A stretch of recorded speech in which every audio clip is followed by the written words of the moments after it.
राज्याचे अल्पसंख्याक मंत्री नवाब मलिक यांनी आता भाजपचे नेते आणि देवेंद्र फडणवीस यांच्या अगदी जवळचे मानले जाणारे हाजी आराफत शेख यांच्यावर देखील गंभीर आरोप केलेले आहेत। त्यांच्या भावावर देखील त्यांनी आरोप केलेले आहेत आणि या आरोपांसंदर्भात बोलण्यासाठी माझ्याबरोबर स्वतः हाजी आराफत शेख आहेत।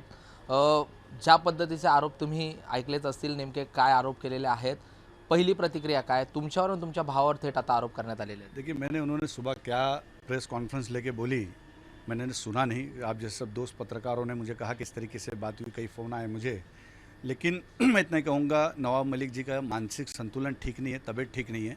पिछले कई महीनों से वो किसी की बहन क्या कर रही है, कौन से कपड़े पहन रहा है, कौन क्या कर रहा है, एक मंत्री को ये सब बातें शोभा नहीं देती, ये सब बातें करने के लिए। दूसरी, जिस बातों में तथ्य नहीं है उसकी पूरी जानकारी लेना चाहिए। उनके जो खबरी है वो सही जानकारी अब नहीं दे रहे हैं, मुझे ऐसा लगता है। एक ऐसा जिन महाराष्ट्र में आया नवाब मलिक, जिसको सारी बातें पहले ही पता चल जाती, सिस्टम को बाद में पता चलता है, मीडिया को बाद में पता चलता है, अधिकारियों को बाद में पता चलता है, पुलिस को बाद में लेकिन नवाब मलिक को पहले सब बातें पता चल जाती कि कौन क्या कर रहा है। बड़ी अजीब बात है जिस बारे में उन्होंने स्टेटमेंट दिया कि एक तो कि मेरे भाई को कुछ केस में अरेस्ट किया गया था, वो सारी चीज़ें उस वक्त तो सबसे पहली बात तो जो उन्होंने देवेंद्र जी के साथ जो जोड़ने की कोशिश की, उस बात में कहीं पे भी सही तरीके से कोई मैच ही नहीं है। उस वक्त मैं शिवसेना का डिप्टी लीडर था, शिवसेना के अंदर मैं काम कर रहा था, बड़ी पोस्ट पे काम कर रहा था, उद्धव जी के साथ काम कर रहा था। उस वक्त का ये हादसा है और उस हादसे के अंदर उसको अरेस्ट हुई। अरेस्ट होने के बाद कई महीने तक के वो जेल में रहे। जेल में रहने के बाद वो कई महीने उनकी धुलाई हुई, ये हुई, सारी चीज़ हो गई और वो जेल में रहने के बाद जेल से रिहा हुए। हमारी माताजी ने हाच मुख्य मुद्दा आहे। म्हणजे इम्रान जे तुमचे भाऊ आहेत छोटे, त्यांच्याबद्दलचा जो आरोप केलेला, म्हणजे हा गंभीर आरोप आहे की त्यावेळेस नोटबंदी झालेली होती आणि खोट्या नोटा, साधारणतः 14 कोटीच्या खोट्या नोटा होत्या, त्यातल्या 8 लाखाच्या मिळाल्या। हेच संपूर्ण प्रकरण होतं का आणि त्या संदर्भातली सविस्तर थोडी माहिती द्या। कैसा है, उसमें उसको अरेस्ट हुई। अरेस्ट होने के बाद मैकडोनल्ड के ऊपर वो स्टूडेंट, वो लॉ की पढ़ाई कर रहा था और स्टूडेंट लोग वहाँ थे और उसको वहाँ पे उसको अरेस्ट हुई। अरेस्ट होने के बाद उसको अरेस्ट में से छुटका हुई। फिर उसके बाद वो उनके ऊपर कैफे पोसा भी डाला गया। फिर उसके अंदर बहुत सारी चीज़ें ऐसी हुई। उसके बाद मेरे परिवार, मेरी माँ काफ़ी डिस्टर्ब रही उसके अंदर। लेकिन ख़ास बात एक मैं बताऊंगा, उस वक्त वो कांग्रेस के महाराष्ट्र मुंबई के बड़ी पद पे कार्यरत थे। उसके उद्घाटन के लिए दिल्ली के एक बहुत बड़े नेता जगदीश टैटलर उद्घाटन के लिए आए। उन्होंने कई ऐसे बोर्ड मेरे घर के सामने भी लगाए थे, हिंदू पार्टियों को मुक्ति विकती, ऐसी कुछ उन्होंने मेरे खिलाफ और सारी चीज़ें, क्योंकि मैं शिवसेना का लीडर था। ये सारी चीज़ें हुई, वो तो सब बात अपनी जगह पे रही। भाई मेरा है नवाब मलिक, उसकी शादी में 3 घंटा बैठते हैं। भाई मेरा है, बर्थडे में उसके वो जाते हैं। भाई मेरा है, उसके बच्चे का बर्थडे का केक नवाब मलिक काटते हैं। ये तो बड़ी कमाल की बात है। नवाब मलिक साहब को कहूँगा कि आज उसका डीपी देखना, वो अपना लीडर नवाब मलिक को मानता है, उसके डीपी पे नवाब मलिक का फोटो है। काँग्रेसमध्ये राष्ट्रवादीमध्ये होते, अब राष्ट्रवादी का नेता है क्योंकि उसके पीछे कवच नवाब मलिक जी का है। पहले कांग्रेस के नेता थे, उसके बाद नवाब मलिक के प्यार में आए और उनके साथ में आज वो नवाब मलिक का गुण गाते घूमते। तो ये सारी जो चीज़ें लगती है कि इन नेताओं के साथ में, इन पार्टियों के साथ में घूमने के बाद अच्छे बच्चों का करियर ऐसे नेता ही खराब करते हैं। म्हणजे ज्यांच्यावर आरोप केला, इम्रान शेख यांच्यावर आरोप केलाय, तेच आता नवाब मलिकांबरोबर आहेत असा तुमचा आरोप आहे? बिल्कुल, कल मैं प्रेस कॉन्फ्रेंस लूँगा और जिस तरीके से वो बम फोड़ रहे हैं, वो कहते हैं कि मैं भंगार वाला हूँ, बम फोड़ रहे हैं। मैं तो बम फोड़ने वाला, क्योंकि मेरे बम ब्लास्ट के आरोपी के साथ संबंध नहीं है। उनके संबंध बम ब्लास्ट के आरोपी के साथ में, बम ब्लास्ट के आरोपी के साथ वो जगह खरीदते, रजिस्ट्री करते, उनके साथ फ़ोटो निकालते। एक गंभीर बात को जो मुझे पता चली है, एक बड़े पत्रकार, ज्येष्ठ पत्रकार जिनका हत्या हुई थी, उस हत्या के अंदर जो आरोपी हिंदुस्तान से फरार हो गए, उसका एक भाई जो दुबई से घोषित किया गया फांसी के लिए, ऐसे लोगों का हमारे साथ संबंध नहीं है। ऐसे लोगों का किन मंत्री के साथ संबंध है, उसका भी मैं खुलासा करूंगा। मैं बम फोड़ने वाला कार्यकर्ता नहीं, मैं पत्थर वाला कार्यकर्ता हूँ, मैं घाटी हूँ। पूना का रहने वाला हूँ, संघर्ष कर रहा हूँ, रिक्शा टैक्सी टेम्पो चालकों का नेता हूँ। भारतीय विद्यार्थी सेना से संघर्ष करते करते आज लीडर बना। उन रिक्शा चालकों के, उन टॅक्सी चालकों के दुआओं से मैं अल्पसंख्याक आयोग का अध्यक्ष बना। ह्याच्यावर पण देखील प्रश्नचिन्ह उभं केलेलं आहे की ज्यावेळेस हे संपूर्ण प्रकरण झालं तुमच्या भावाबरोबर, त्यावेळेस तुम्ही शिवसेना सोडली, भाजपमध्ये जॉईन झाला आणि ते संपूर्ण प्रकरण पुन्हा वानखेडेंशी जोडलं गेलेलं आहे की त्या संपूर्ण प्रकरणामध्ये वानखेडे हे स्वतः त्याचे तपास करत होते आणि त्यामुळे भाजप आणि वानखेडे यांच्याशी देखील हे प्रकरण जोडले गेलेलं आहे, ज्यावेळेस तुम्ही त्याच्यानंतरच आयोगाचे अध्यक्ष देखील झालेला होता। उस वक्त मेरे लीडर उद्धव ठाकरे जी थे।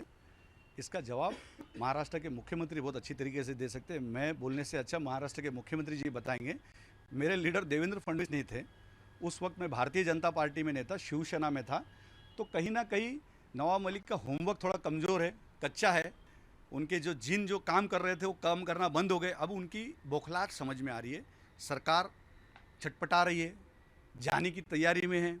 उनका होम मिनिस्टर जेल में है।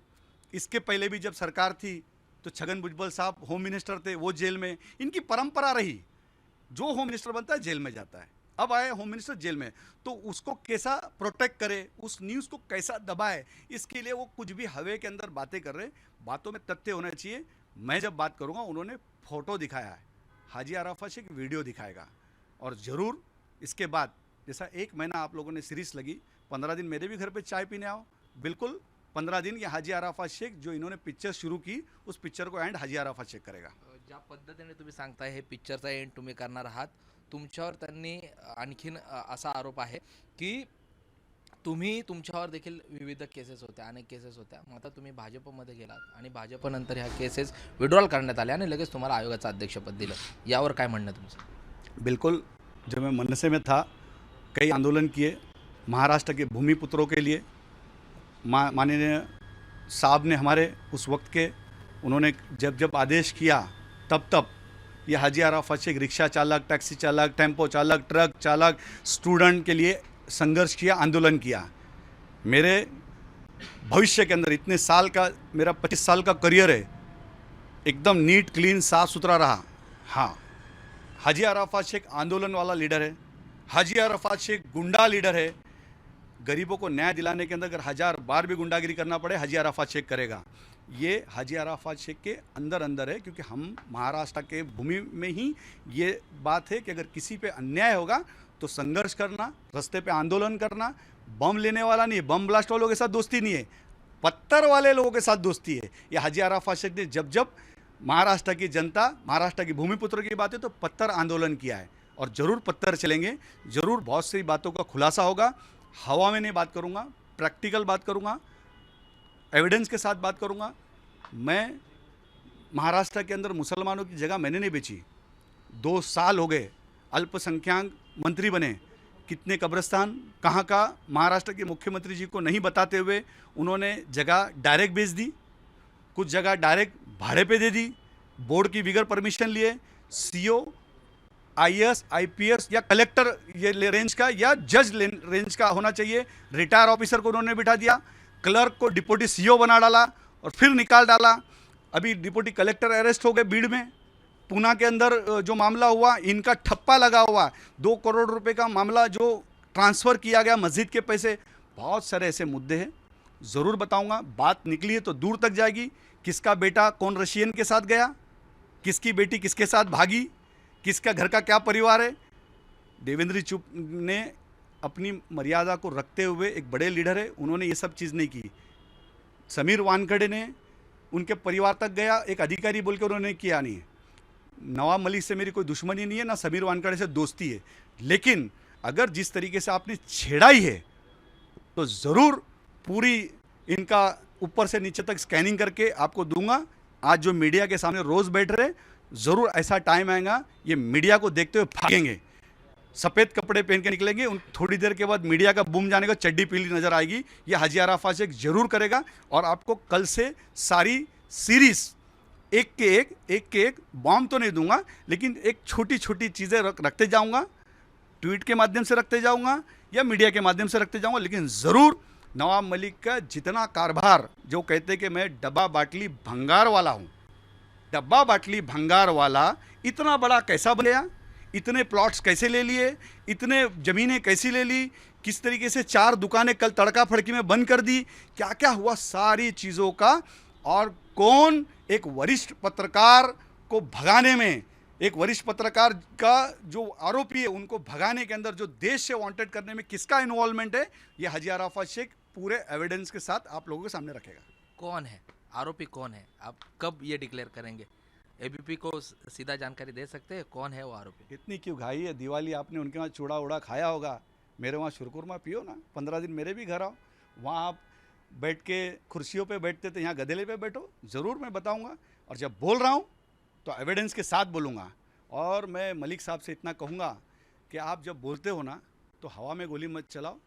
आपकी वॉल मेरी वॉल है, मेरा भी फ़र्ज़ है, आप मेरे नेबर हो, तो भी आपने छेड़ा है तो आपको बहुत सारी चीज़ें जो आपके सोच में भी नहीं होगी, आपके बच्चों ने क्या किया है, आपके भाई ने क्या किया है, आपकी बेटी ने क्या किया है, आपके रिश्तेदारों ने क्या किया है, कौन किधर लोखंड चोरी करता है, कौन किसी कंपनी के अंदर कहाँ जाता है, कौन कहाँ से सलिया लेके आता है, कौन किधर क्या पिघलाता है, कौन अंडरवर्ल्ड के साथ संबंध रखता है, सब बातें आपके सामने रखूँगा।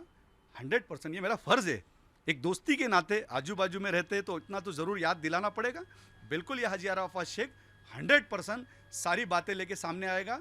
अगर मेरा भाई अगर गुनहगार है उसको सज़ा मिलनी चाहिए, 100% मिलनी चाहिए। अगर गलत लोगों के साथ, गलत संगत के साथ अगर बैठा है तो सज़ा मिलनी चाहिए। अगर वो सही है तो कोर्ट उसका फ़ैसला करेगा, और कोर्ट में सही और गलत का फैसला करने का कोर्ट की जिम्मेदारी है, नवाब मलिक की जिम्मेदारी नहीं है। ऐसा अगर बात करेंगे तो नवाब मलिक के साले, नवाब मलिक के दामाद केस में जो फंसे, तो हम क्या बोले कि उसके जो चरस गांजा अफीम जो खरीदा था वो नवाब मलिक के पैसे थे, उनके बेटे जो काम कर रहे वो नवाब मलिक के पैसे, बम ब्लास्ट के आरोपी के साथ जो डील हुई, जो चेक से पेमेंट गया, जो बाकी के पैसा हवाला से गया, वो नवाब मलिक के थे। वो सारी बातों का उनको जवाब देना पडेगा। शेवटचा प्रश्न अजय, या संपूर्ण प्रकरणात जो मूळ प्रश्न आहे तो पुन्हा एकदा त्या प्रश्नाकडे येतो। वानखेडे, समीर वानखेडे हे त्या केसच्या संदर्भातले अधिकारी होते, ज्या केस संदर्भात नवाब मलिक यांनी हा गंभीर आरोप केलेला इम्रान आपले जे भाऊ आहेत त्यांच्यावर। वानखेडेंशी असं थेट कधी तुमचा संवाद झालेला होता का, किंवा या संदर्भात वानखेडेंशी तुम्हाला जोडलं जात आहे, तर त्या संदर्भात काय सांगाल? की ही जी केस होती ह्या संपूर्ण खोट्या नोटांच्या प्रकरणात, ज्यामध्ये ते म्हणतात की 14 कोटी रुपयाची खोट्या नोटा होत्या, मात्र त्या 8 लाखाच्या दाखवण्यात आल्या आणि त्यामध्ये कुठेतरी तुम्हाला वानखेडे यांनी मदत केलेली आहे, तर या संदर्भात तुमचं ह्या शेवटच्या प्रश्नावर उत्तर? उनके पास बहुत सारे एविडेंस होते हैं, उनके पास वीडियो होती है, उनके पास फ़ोटो होती है, उनके पास सब रिकॉर्ड्स होते हैं। दिखाए ना, सरकार उनकी है, मंत्री वो है, क्यों नहीं दिखाते? हवा में मत बात करना। कभी मैंने कहा कि नवाब मलिक से कोई दुश्मनी नहीं है, ना समीर वानखेड़े से कभी दोस्ती है। मैंने तो अभी ये जब देखा, जब 1 महीने से चल रहा है मामला, उसमें उनको देखा, मैंने कभी उनको मिला नहीं। मेरा दिल इतना छोटा नहीं है, मैं इतना छोटा लीडर नहीं हूँ। एक दामाद उनका जब पकड़ा जाता है तो उनकी सरकार उनकी है, शरद पवार से उनके डायरेक्ट संबंध है, होम मिनिस्टर उनका है, मुख्यमंत्री उनका है, और अपने दामाद को छुड़ा नहीं पाए, वो चुभन थी।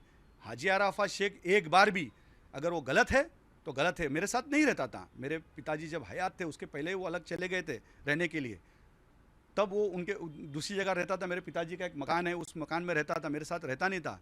लेकिन अगर वो गलत है तो गलत है। हमने भी बोलना चाहिए कि नहीं हमारे भाई के साथ ऐसा हुआ, हम ये कर देंगे वो कर देंगे।